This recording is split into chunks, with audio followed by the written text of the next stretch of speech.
a podcast about the game of life and the hero's journey we all experience.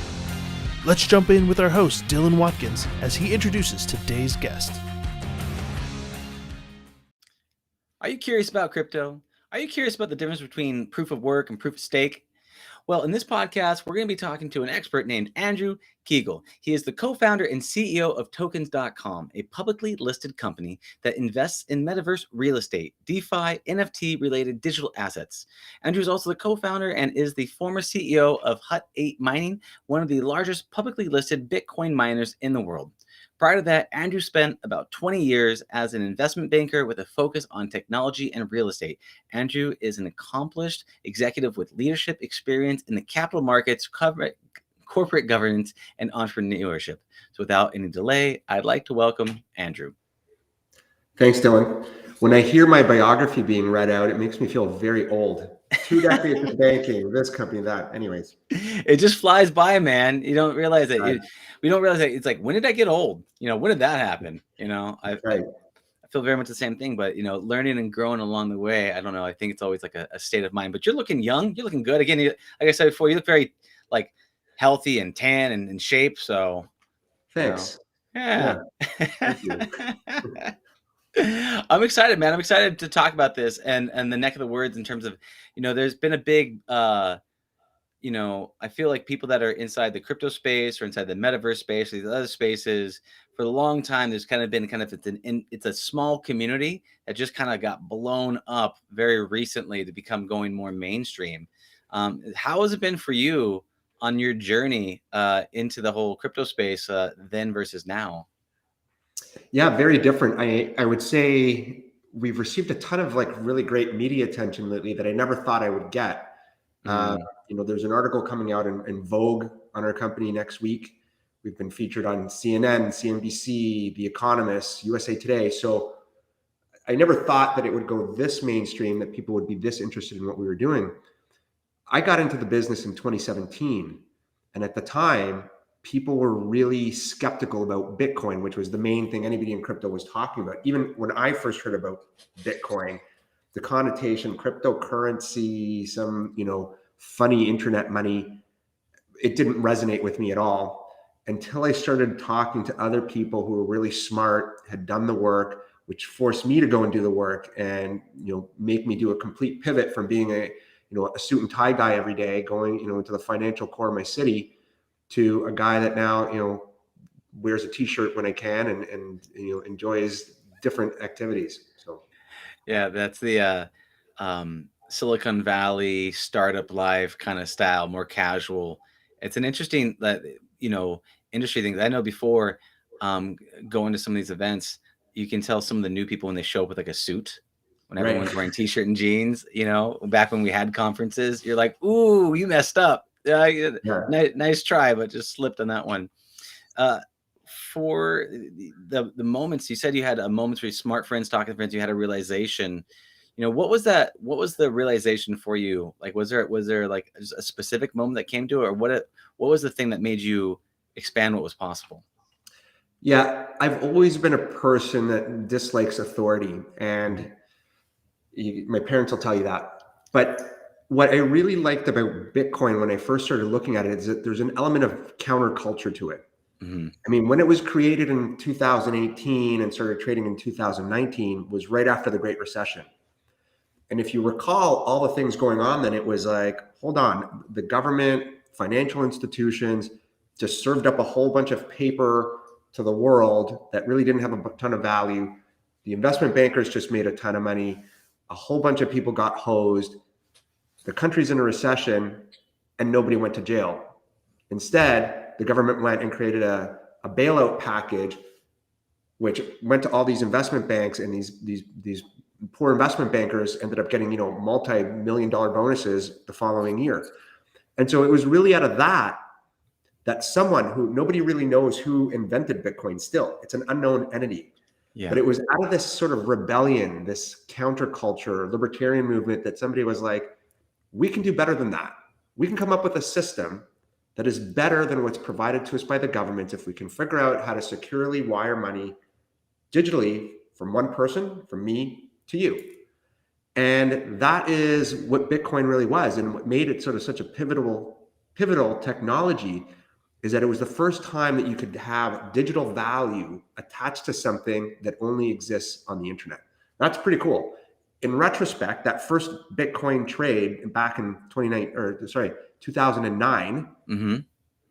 was a pivotal moment in technology. Like the first time digital identity was created that has now spawned a multi-trillion-dollar business, all the cryptocurrencies, the metaverses, the play to earn, all the rest of the amazing things that are happening in crypto platforms.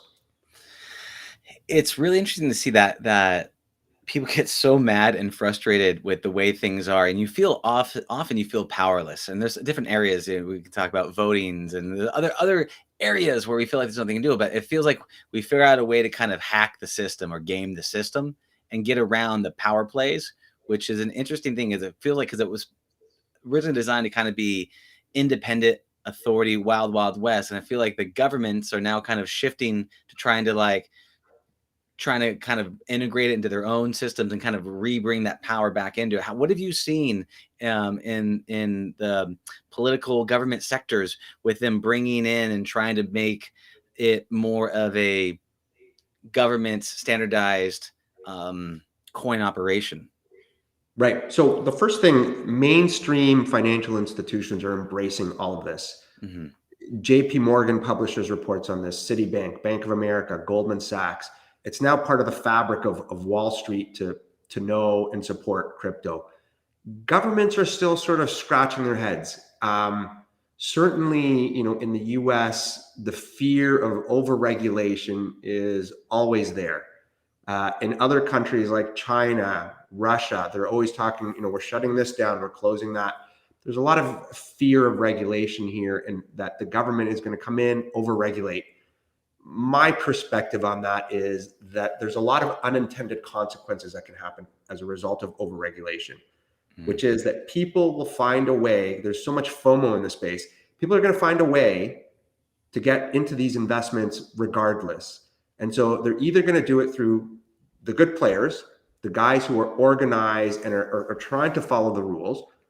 And if those guys get scared and say, great, we're going to go to another country, another region, we're going to figure out, and don't provide access to the people that want it, they're going to find other ways to get it that are maybe more nefarious, and they'll end up losing their capital. It's the same thing with any other illicit subjects or anything that are more things. If there's a demand for it, people are going to find a way. And if we can find a way to make it safe and legal, then that's it. But sometimes the dangers comes when you blackball or black market something, then you got to go into the nefarious areas where seedy people are and go through that. That's exactly right, Dylan. Right. So, like you're reading about all this, you're trying to figure out ways to get involved. The government stops you from doing it. You're going to find another way. Yeah.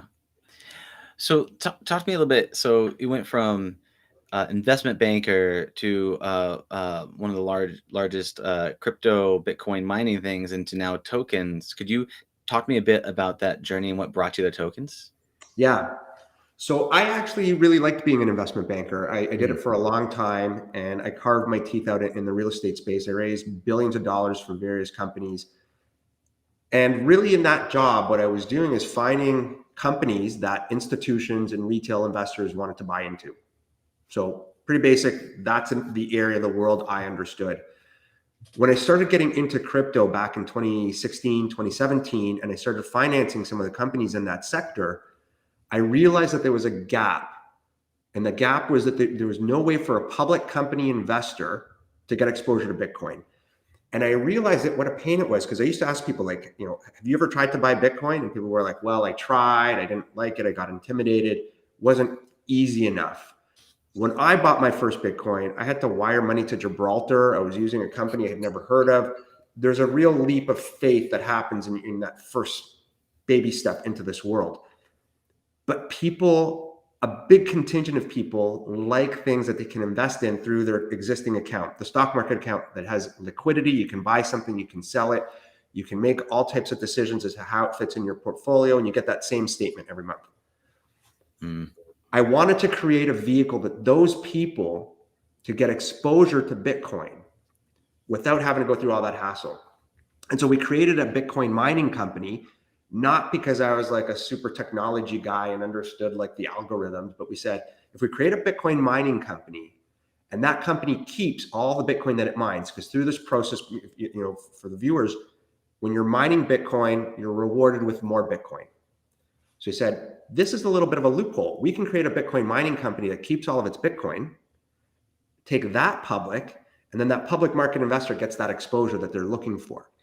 And we put together this company called Hut 8 back in 2017. Mm-hmm.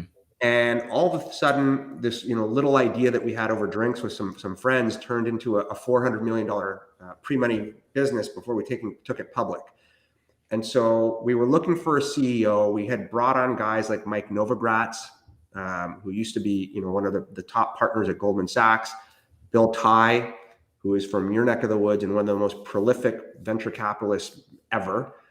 And we assembled this amazing team. We didn't have a CEO. I had structured it. I was one of the co-founders. And I just put up my hand one day and said, guys, I'll go run this company. And everybody was like, great. You're obviously familiar with the players. You helped raise the money. You understand how this stuff works.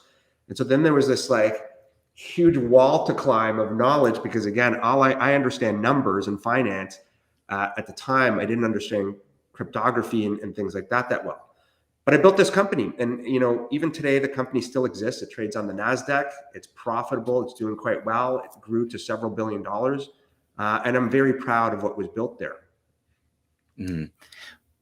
So what you did with that, which was interesting, is you made it more accessible for investors to get access to crypto by saying, I'm gonna actually create a thing that mines it, has it available, and then anybody can invest in a typical trip, whether it's a C Corp, S Corp, or then making it publicly traded, where it just makes it super easy, because now their shares that they get in Fidelity is going to have the growth rate of Bitcoin without the risk of actually doing it in some sort of seedious way. Yes. Or even just the issue of having to create online wallets and things, especially back then, it was a lot harder to do than it is today. Today you have ETFs. There's numerous public Bitcoin miners and funds. In Canada, there's funds, ETFs. There's a lot of ways for the public market investor to access that area. Can you explain ETFs a little bit? Sure. Exchange traded funds. So there's many ways in which they work, but simply what it is, it's a publicly traded vehicle that is backed by the asset behind it. So you might have a gold ETF and it might be worth $50 million, should have $50 million worth of gold that it owns. There's oil and gas ETFs, and recently there was a Bitcoin ETF approved in the US. The only thing is that it was a futures ETF. So it owns some financial derivatives that are linked to be able to buy Bitcoin in the future. Notably, people think that the reason that was approved instead of one that actually holds the Bitcoin is because they thought that the one that held Bitcoin would end up driving the price up too much. So has not been approved. But in Canada, it's been approved. In Australia, it's been approved. In a lot of parts of Europe and the Middle East, they've been approved. The US is still the holdout, and probably where a good chunk of capital exists, that if you ever see a real spot Bitcoin ETF, meaning that the money raised goes to buy Bitcoin, I think you'll see the price of Bitcoin really spike. Got it. What do you think is the reasoning behind US being the last holdout? There's a lot of that's a really good question. So I think when you look at sort of the different people in government, people like Elizabeth Warren, a lot of people, there's a lack of, number one, I don't want to be offensive to those people. There's a lack of education in terms of understanding what it is. So a lot of government officials still think that there's this nefarious use for Bitcoin where, it's primarily used by drug dealers and money launderers.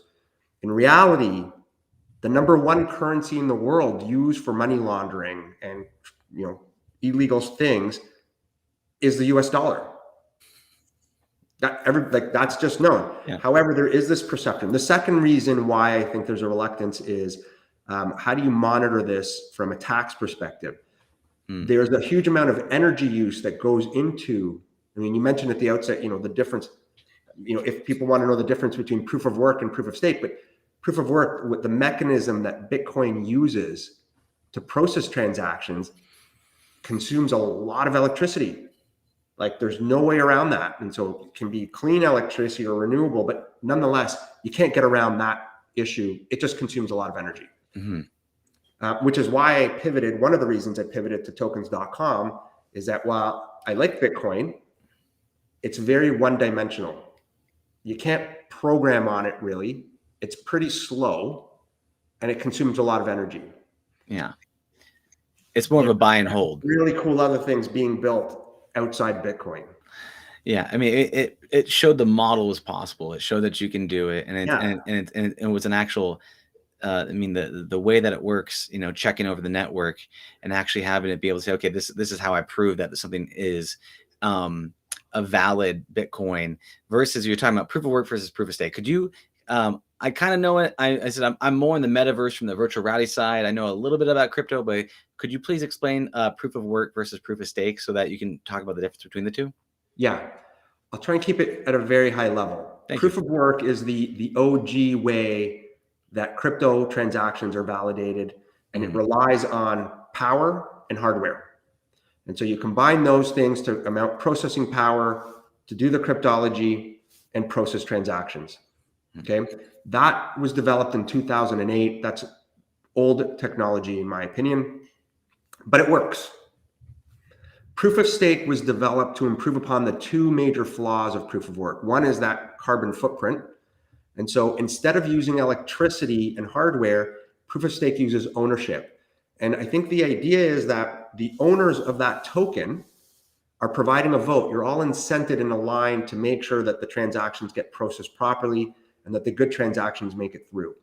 So that's the first difference is one is electricity based, one is ownership based. So it's proof of stake is 99.9% less electricity than proof of work. Number two, speed. And this is interesting, Dylan, because this will tie into why staking is actually the future of crypto as opposed to crypto mining. Crypto mining, again, think this was developed 13 years ago. It's old technology, can only process 15 transactions per second, 1.5. To put that in perspective, Visa and MasterCard can process 20 to 30,000 transactions per second. Wow.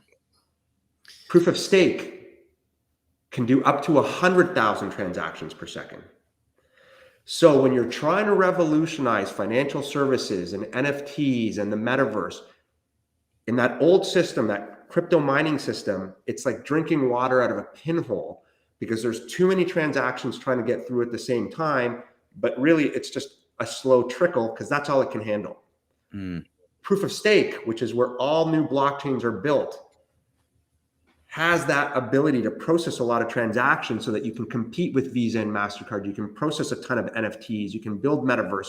You can essentially, recreate all types of technology, consumer technology, without that bottleneck. And when you combine that with the energy reduction, it's quite powerful.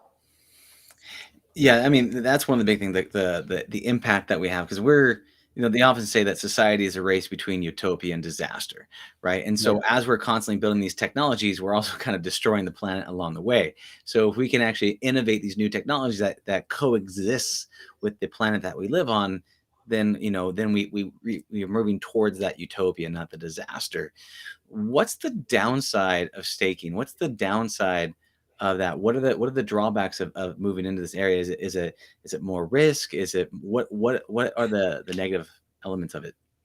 I wouldn't say that it's more risk. The risk in all of this is that you're dealing with cryptocurrencies and they are volatile. So you never want to get into this. You go in knowing that you could lose 50% of what you own overnight. And I remember that happened to me many times when we were holding the Bitcoin, and you go to sleep and it's at $6,000. You're about to go into all these investor meetings, and then you wake up and it's at 3,000, right? So those were bad days.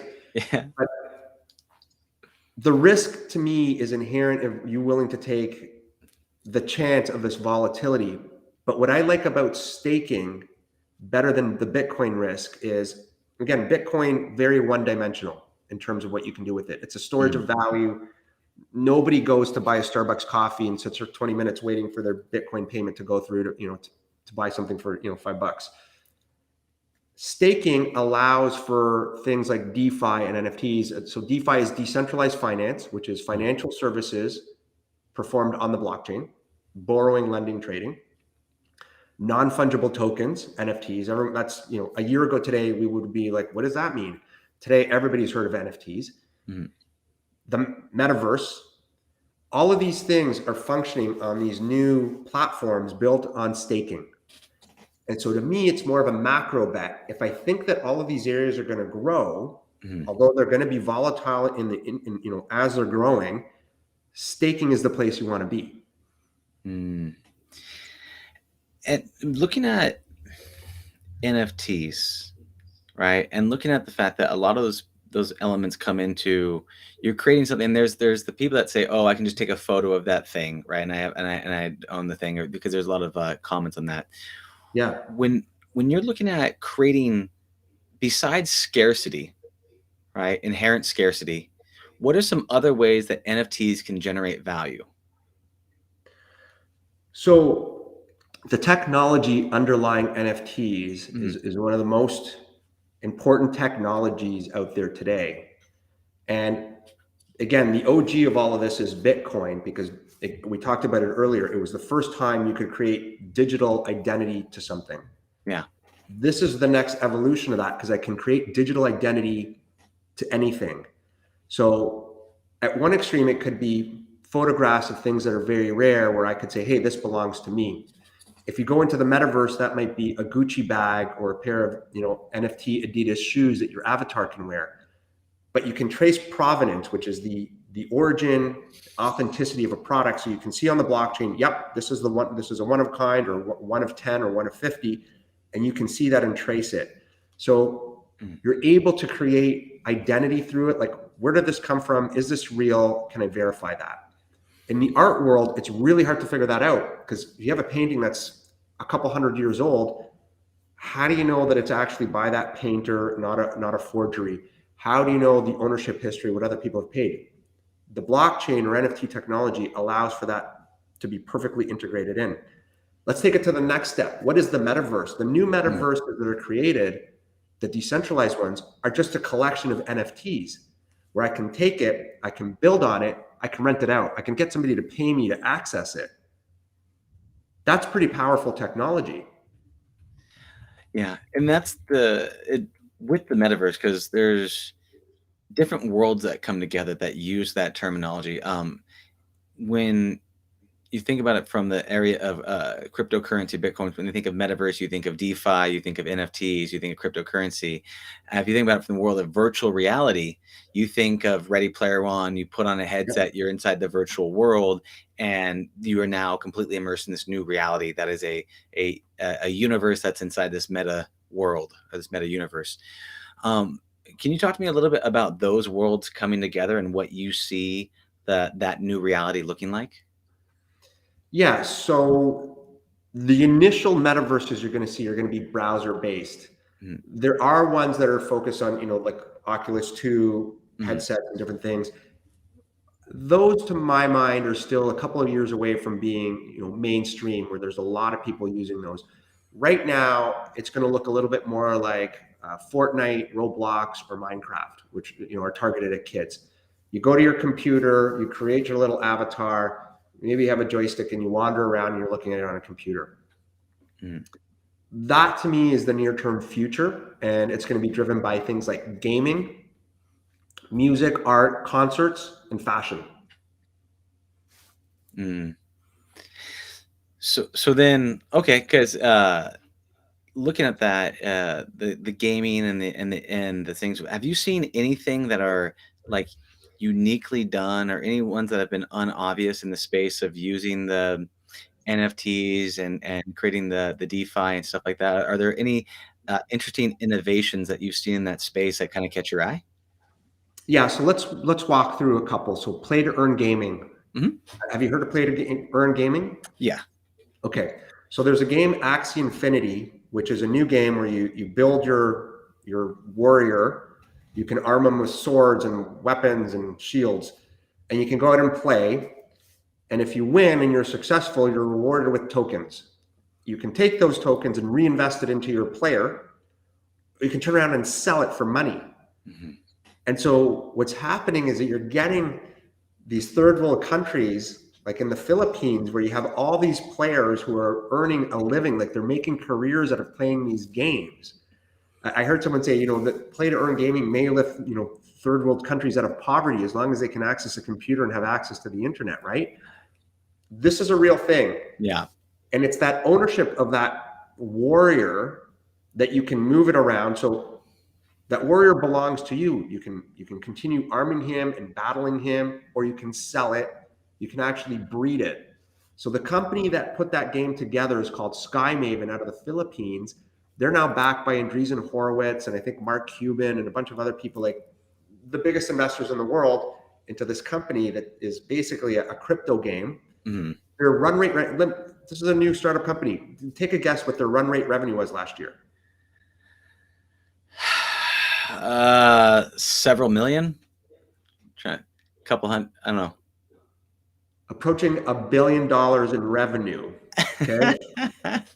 Bananas, right? So what you're going to see is the entire gaming industry, which is 400 million daily users, is going to migrate from playing sports in the way you think about it. Like if you think about like Madden football or whatever, and you have players where you're going to actually migrate to crypto, where you're going to own your player. You're going to be able to improve upon them and play other people or other AI and win tokens that you can use to build up your team, or cash out by selling your players, or cash out into tokens and turn it into like hard cash. That's going to be huge. So that's one area. Yeah.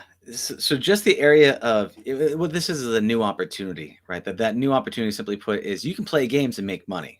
Playing games and making money, right? And that is, if you can do that and you can just go through it and turn it into a bit of a grind. I mean that. But it's more than that, Dylan, because it's more than just playing the game and winning. It's more than betting. You actually own the player. You become part of the game. You can actually buy land in these games. You own the weapons. It's not, and because they're stored on the blockchain, someone told me this last week, and they said Roblox and things like Minecraft and even Facebook or Instagram are like digital prisons, because you go in, you provide the content, they charge money to other people to access you that you never receive. And at the end of the day, you don't own, once you put your picture up or you own something there, you don't own it. They can just shut down and you've lost that. Yeah. The reason these games are different is all of a sudden the player becomes part of the content, becomes one of the owners, has an avatar with value that can be resold, that can't be taken away from you because it sits on the blockchain. So then things like we're talking about playing Axiomfinity, and you're creating that. So if, let's just say Axiomfinity goes away, though, if Axiomfinity shuts down, do they not have, because you're talking about being on the blockchain, right? Are they able to then pull that out, or what is it? How does that work if they own it? You can't shut it down anymore. It's an autonomous playing game where the people that put it together collect a fee or a royalty every time there's transactions. So that's how they make their money. And so the game is now really owned by the players. So yeah, everybody could be like, I don't want this, but there's this self-fulfilling motivation that's a bit circular, in that you're going to keep playing to continue to build the value of the game that you're in and that you own. But nonetheless, you can still convert your player. You can sell it for cryptocurrencies that can then be converted into real dollars. So what you're talking about is like smart contracts. So there's a smart contract or something in place that then says, okay, every time this deal happens, you can set the contract however you want. Go, I'm the creator of the contract. So every time you exchange this NFT or this crypto, then I collect a percentage of that onwards. Can you say a little bit about those and how they work? Yeah, smart contracts are really just ways, and this is something that you can't do on Bitcoin. Again, it's good, but one-dimensional. On these smart contracts, primarily built on Ethereum, you can program, decisions to be made based on certain outcomes. And so if this happens, I receive a reward for it. If this doesn't happen, I don't, it goes somewhere else. It's like you make the rules up for it to function. And when you integrate that into a video game with digital ownership, you get into things like play to earn gaming, the metaverse, and NFTs. So then the real value is this ability to not only create this disconnected currency model that's not attached to any government or any other agency, and then you have just this intimate relationship between, hey, this is an autonomous system that's running, and you can kind of set up, you can go into the system, play the game, and then you get invested in the game, which then says, okay, but you know that the safety comes from the fact that these things are on autopilot in terms of the smart contracts, so that you know they're running. You know, if you earn points or earn rewards, then you can take it, you can sell it, and there's nothing that's going to come between you and the rules of the game that's going to stop you. The World of Warcraft police aren't going to come in and take all your money, more or less. They can't turn off the button and then all your stuff disappears. Got it. So that's play to earn gaming. What is the other big sectors that you're mentioning? So the metaverse is huge, and that's very related to play to earn gaming. But we made a lot of news last year when we bought this massive estate in the fashion district of Decentraland, which is one of the more popular metaverses out there. And people thought we were bananas. They're like, you just spent several $1 million buying digital land? That's crazy. However, I think today they're starting to get it. I'm talking to investors now who are like, I didn't understand what you were talking about before, but they're like, now I get it. We're earning money off that land. We're holding a massive fashion show on that land on March 24th to 27th. It's going to be a fashion week. It's being put on by Decentraland on our property. So we're being compensated like a real landlord for allowing them to use our properties, our parcels, as it's almost a convention center. And this thing's going to be massive. You'll start hearing about the names involved in February, but this is going to be like catwalks and runways with like real supermodels. This is going to be like top luxury brands. This is going to be after parties with DJs and musicians. It's going to be quite wild. So let's play this out. Okay. So you have a fashion district inside Decentraland, and then you are hosting an event March 24th to March 27th. Inside there, you're going to have major brands. You're going to have fashionistas come in, and you're going to be hosting the whole event. And this is going to be primarily done what we talked about, which was going to be desktop based, for example, that people are going to come in and they'll be able to look at the fashion. So the fashion won't be actual physical products or physical items. They will be NFTs that have been created by fashion companies or studios or whoever it might be inside of there, where they can take a look at it, and I'm assuming they could bid on it. Or how do they win inside of there? Right. So it is going to be free to access. So regardless of wherever you're in the world, wherever you're geographically located, doesn't matter. You can go there for free off your browser, no hardware required. Okay. I had somebody go in there today. It took them less than a minute to create an avatar and start wandering around. The way that it's going to work is that the avatar, the model, is going to be walking down the runway wearing a piece of clothing. Okay. This is all in this video game-like environment. You'll be able to take your mouse, click on it, and it'll give you an option to buy that piece of clothing for your avatar, or go to the company's website and actually buy the real item. How wild is that? That's awesome. So then they're basically hooking new customers in this area where you can either make money off of the initial sale right there, or they like that style and that feel, and then they can click it and go right up and out the gate to that. That's really interesting. So here, I mean, I always tell people to provide some examples. I have a 9-year-old daughter. And she's now starting to ask me questions like, what's Prada? What's the Gap?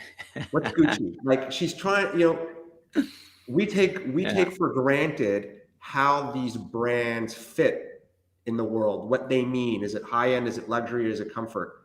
My 9-year-old has no idea. My 9-year-old doesn't watch TV, doesn't live near Rodeo Drive, doesn't subscribe to Vogue. The place she gathers information for who is from social media, and the metaverse is really another form of social media, which is why Mark Zuckerberg is doing the largest rebrand in history from Facebook to Meta to create himself a metaverse. So if you are a brand and you want longevity, you want to be introduced and known by the new demographic, the new generation, the best place for you to do that is in somewhere like the metaverse, where you can be like, hi, here's my product, here's my brand, this is what it looks like. You can own a piece of it, or you can come to our website and order the physical good. And what's your take on the whole rebrand with Mark Zuckerberg, metaverse, things like that? Like, what's your take on it? Yeah. So I think they have a brilliant business model in terms of, and I think that's in a sense what we're going to be doing is collecting digital ad revenue at tokens.com, my company. But I don't know anybody that uses Facebook, the social media, not the company. Okay. Mm-hmm. I use Instagram, which they own, and WhatsApp, which they also own. But Facebook as a social media platform isn't really used anymore. Mm-hmm. People are using other things. It's evolving. And so this rebrand was a necessary form of survival for them to say, we can look into the future and see where things are going. Why don't we just go there before this platform just dies on its own? Like, do you use Facebook? I use it a little bit, just because I build virtual reality applications, and so I Right. use their systems in order for it to operate. And the only way that I can share some of my applications is through Facebook because that's the way their system functions. So mostly out of a necessity for that kind of stuff, Right. but not like where I go typically. My drug of choice in the social media world is TikTok. TikTok. Okay. Just like my 9-year-old daughter. Yeah, we got so much in common. Yeah. Right. So I use Instagram, but Yeah. but there's Snapchat. There's lots of them, and in the future, you're going to see lots of different metaverses Mhm. that cater to different people. It's Yeah. not a winner takes all. It's just like there's many video games, social media platforms. There's going to be several of these out there. I'll tell you one that I think, this is my prediction, that no one's talking about Amazon in the metaverse yet. Uh-huh. However, how cool would it be if Amazon or somebody like an Amazon opened up a mall where instead of sort of, you go to Amazon, let's say you want to buy a computer display or running shoes, you'll type in, running shoes, monitor, or whatever, and then a bunch of things pop up. Mhm. What if you could go there and it would be similar to having what would happen if you were in a store like a Best Buy, where you could actually take your avatar, walk around and say, oh, here's a screen. This is kind of what it looks like relative in size to this one. You can sort of look at it from different angles. You can tick it and it'll give you like the weight information, whatever other things you need to know, the reviews. That would be a much better way to shop for things than trying to what did I look at before, compare different products and look at everything in sort of a two-dimensional format. Yeah, I mean, there's certain things that would be amazing for it. Also, their whole thing is about low cost, low friction, right? And that's a big thing. So the question is the experience itself lowering the friction and making it easier and better? Now, trying on shoes or seeing certain things, I could see a lot of sense, but I think that the hunting of things take a long time. So maybe if you had if there's a way that you could make it fun and engaging, I think could have a lot of value to the system. Like you could do it with a group of people. You and your Yeah. girls can go shop together. Make it a social experience. I could see those types of things. Yeah, I'm sure they're going to come out with something. The question is, it's hard because what we're trying to do is we're trying to take things that worked in the past and bring it to the forefront, right? We never could have predicted Uber, right? We just knew that there was a store and then they created that solution. So I imagine it's going to be something that we can't quite predict. That won't be the same model, right? There'll be a new step, right? And it'll disrupt whatever is there now. Talk to me about this when you're talking about tokens and you're talking about we have the same type of business model in terms of ad revenue. Can you talk about, so with tokens, can you talk to me a bit about the business model and how you're disrupting? Yeah. So I think I mentioned I left Hut 8 because I wanted to find a new product for public market investors that were doing all of these cool things like NFTs in the metaverse. So I created tokens.com to be a public vehicle that people can invest in to get exposure there. In the metaverse, what we're doing is we have something called Tokens Tower, which we're building right now in the crypto valley of Decentraland. And then we're going to copy and paste that into Sandbox and Somnium Space and a bunch of other metaverses where we own land. And at first, it was supposed to be this prototype for other companies to say, oh, that's a really cool building. Because I was like, make it, have the fountains from the Bellagio there. And I want this to look a little bit like a club in Ibiza and blah, blah. But I wanted it to be a prototype that you could copy and paste into different places. What ended up happening is I started getting calls from people like lawyers, investment banks, podcasters saying, hey, can we put up an ad inside your tower, like in the lobby somewhere, so when people are walking around, they can see it? And so, Dylan, you could come to us and say, I would like to have something for my podcast there. And it's very reasonably priced, but we're going to collect recurring revenue from people for putting up essentially a digital billboard on our property, so that when people are wandering around, they'll see it and be like, this is cool. Let me click on that and see what it's about. That's one area. Yeah. Are you able to track like digital foot traffic through your lobby and stuff, where you can show any types of metrics on that? We're working on all that. But here's the other thing. Yeah. We're about to sign a deal with one of the top running shoe companies in North America, who is going to be renting from us a curated space that they're actually going to build a replica of their store. So they're going to be paying us rent plus a small portion of their sales for us to rent that out. So in that sense, we start looking like, Simon Properties or another large company where, again, recurring revenues and acting like a landlord. So on the digital ad side, that's exactly what Facebook and Google do, right? You have recurring revenues from people that are like, hey, we will pay you to access your traffic. And on the other side, they're like, we just want to rent out your digital land so that when the traffic walks by, they'll have a place to wander into our store and be able to shop. That's super cool. And what's interesting about that is because you're on, say, Decentraland, and then you're able to say you build that model out, and then you're able to copy and paste that model across all of the other metaverses, the new social media, right? And then you basically are kind of laying lands where I could see people like, if you look at like, say, Starbucks or In-N-Out, right? Yeah. They do things where they look at the foot traffic, they look at the cross lights, they look at the fact how close is the freeway, they look at all these things, and then they start to cluster, right? If you know anything about In-N-Out and Chick-fil-A, they're always next to each other. They always pair each other next to each other, start to fall into this. So I could see almost like with this model of behavior, because we're going to start to have these kind of people that are scouting out locations, and then they start to cluster up like food truck gatherings or these other ones. Have you seen that? Have you seen that type of behavior happen inside the metaverse? So we're making history as we do this. There's no precedent, but I can tell you that the goal for our land in the fashion district is to create something equivalent to Fifth Avenue or Rodeo Drive, where you'll be able to go there with your avatar, and everywhere you look around, you'll see various brands with virtual stores, and you'll be able to wander in and be like, oh, that's really cool, but I want to see what the guy next door offers before making my decision. So look at this. So you're talking about this. And I want to make sure you're complete with it. Those are the primary ways that tokens is monetizing. Is that? Well, we're also staking. So within the staking side, we own a whole bunch of things like Ethereum, Solana, Polkadot. We even own some Shiba Inu, and we stake it. And so we're getting paid to help process the transactions on that network. And so organically, we're always earning more tokens. Mm-hmm. And we've also just created a new area called Halt Labs. And Halt Labs is going to be focused on play-to-earn gaming, where we are going to be working with people to buy and create these gaming avatars to play them and earn revenue off that.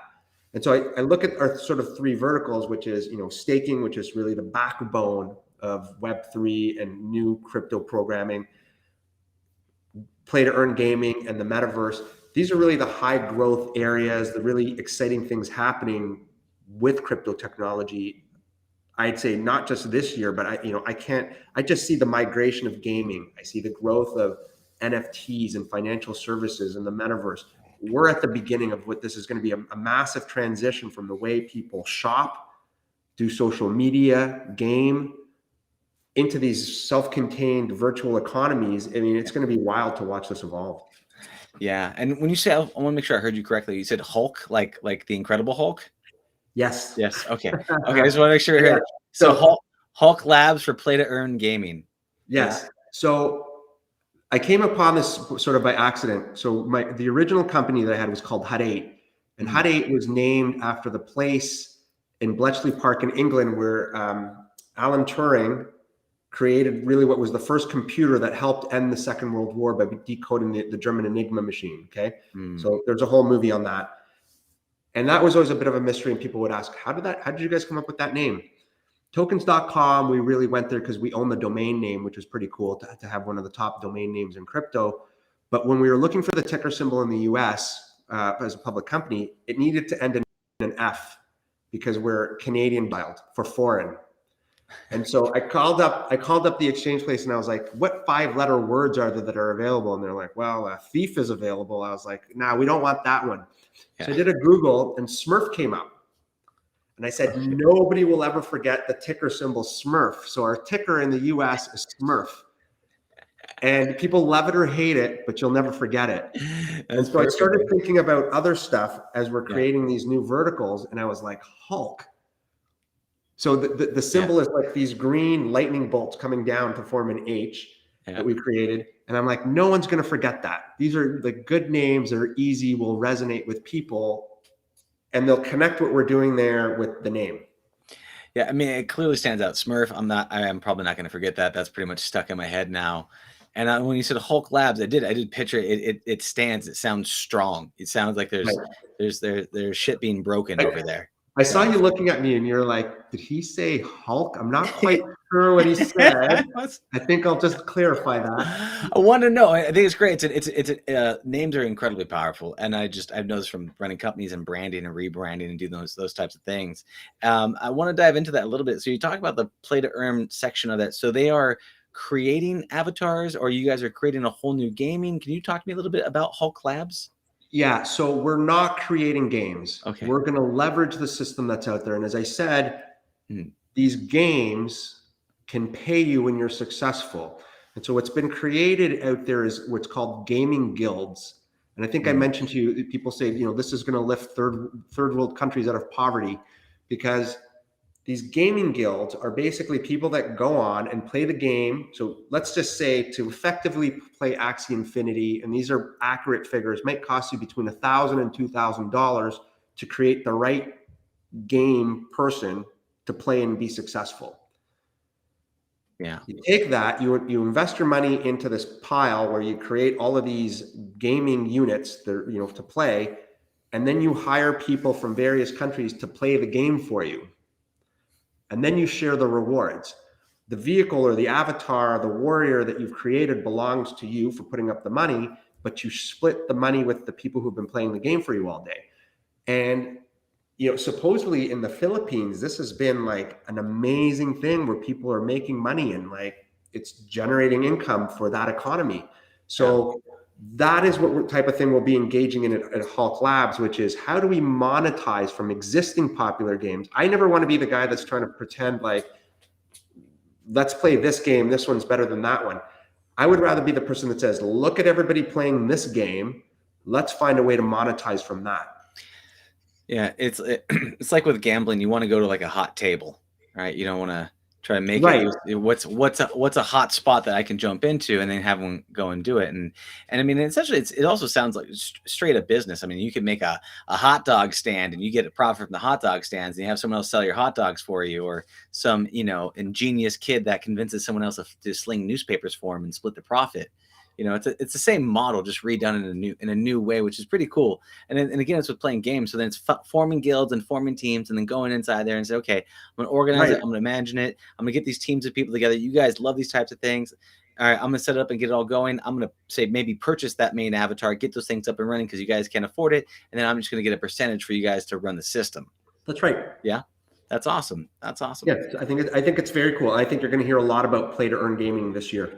It's being able to empower people to not have to have the typical 9-to-5. There's this whole the great resignation going on right now. There's people quitting all over the place. People want to be able to find their own ways to do it. And if you can find a way to earn a living from a distance, I think that's great.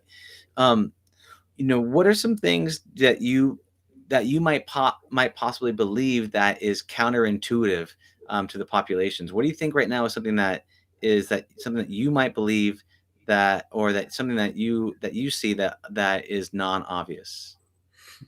So like, you want me to get into my aliens theory or no? But if you want to go down this path, I've had alien people on this podcast. We can dive into that if you want to go down that path. No, I think that would be too big of a pivot with not much time left. But I think the message I would have for people that the use of this digital identity technology, which has come to the forefront through NFTs. Yeah. And I think the majority of people still think this is a fad. This is strange. Like, you're just, like you said before, like I can just take a picture of something. I think people are underestimating the value of that, where you can in the future see people having their own digital identity that might carry some of your health information, your ability to vote. I remember when I went to go vote at our last election, poor little grandmother sitting there with a ruler and a pen with her glasses on, looking for my name. And then she took the ruler and like crossed out my name, pen and paper. And I'm like, man, this is like 2021. We got to have a better system for tabulating votes, like some kind of on your phone. I can say, tap, go in and do it. Digital identity, the ability to attach a signature to something that lives on the internet is going to be massively important in ways that we may not even realize yet. Just like when the internet first came in and people thought that was a fad, or social media was a fad. The things you're seeing here today via the metaverse and gaming that a lot of people might be scratching their heads and think I'm crazy are going to subtly work their way into your common life. And in a few years, you'll be like, what was I doing before I had these goggles on to, talk to people and play these games? Yeah. Yeah, that makes sense. I mean, if you look at it right now with your cell phone, I mean, if you ask a kid, hey, I'm either going to cut off your right hand or you can never use a cell phone again, a lot of them would choose to lose that hand. A lot of them like, ooh, no cell phone ever? I don't really need my hand. I need my cell phone, which is crazy because your identity is attached to it. And we're getting there. I get it. And listen, I'm 51, but I remember times before cell phones. Yeah. I remember when BlackBerry, I don't know if you're old enough to remember the original BlackBerries. Yeah. And when that stock came out, I remember, people I work with, like, this is the most ridiculous thing I've ever heard. Like, who wants to do these things or get email? It's a pager. Look at how that has evolved. Like it's amazing how things continue to change so subtly that you don't notice them until you look back a decade. Yeah. I was sad to lose the buttons. The BlackBerry buttons where you could type with, you could feel the buttons, the tactile sensation.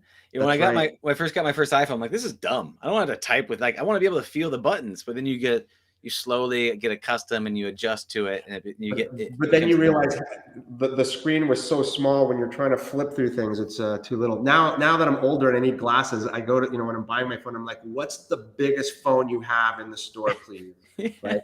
I want something that's a tablet that fits in my pocket. That's actually, both those things are true. It needs to be as big as possible, but fits in my pocket. That's right. That is kind of the standard thing. Yeah. Yep. What do you think, like, as a CEO, as an entrepreneur, as all the things that you've done, what do you believe is like your personal superpower?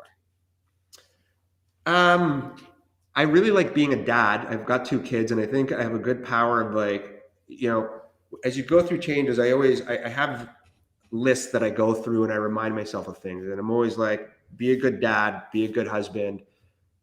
Every day is a chance to improve yourself, your health, or how you take care of various things. But I think just trying to sort of stay level-headed and look at things objectively. I'm not a great technical guy. Like, I cannot, explain cryptology to you the way an engineer could. But I come at everything with a curiosity of, like, what does this mean? How can this be used?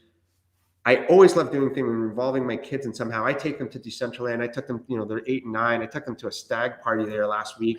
Like, I think that sense of sort of curiosity that I learned from being with my kids carries well into me into adulthood. That's awesome. There's a lot to learn from the kids. I sometimes study my niece and nephew, like Jane Goodall studies monkeys, right? I'm like, what are you kids into? What are the games you're playing? Can you show me what is this Wheeze thing? Can you show me this? What's going on? Like, there's always, like, it's very interesting because they have these worlds that they're growing up into them, and their ability to kind of like consume and run with things. I remember I saw my niece when she was really young. She was trying to use a piece of paper like an iPad and wondering why it wouldn't swipe. She's like, this isn't working. And you're like, oh man, that's woo. They consume information in different ways than we consume it. Like I said, they're not watching TV or reading magazines or newspapers. It's a different form of learning. Yeah. So really, it's for you. It's that staying curious, being young, willing to kind of like connect with them, and what I like about that too is, like, be a better dad. Be a better person, kind of thing. Is that, like, do you have certain like truths that you live by? Are there like certain, like, if you had a couple of like these are my rules, or these are my beliefs, or these are my truths, what are those for you? Things that have served me well through my life that I try and teach my kids is delayed gratification. And so that is when you're sort of putting, when my friends were, partying through university, I was like, I should be fresh. I want to do well on that test.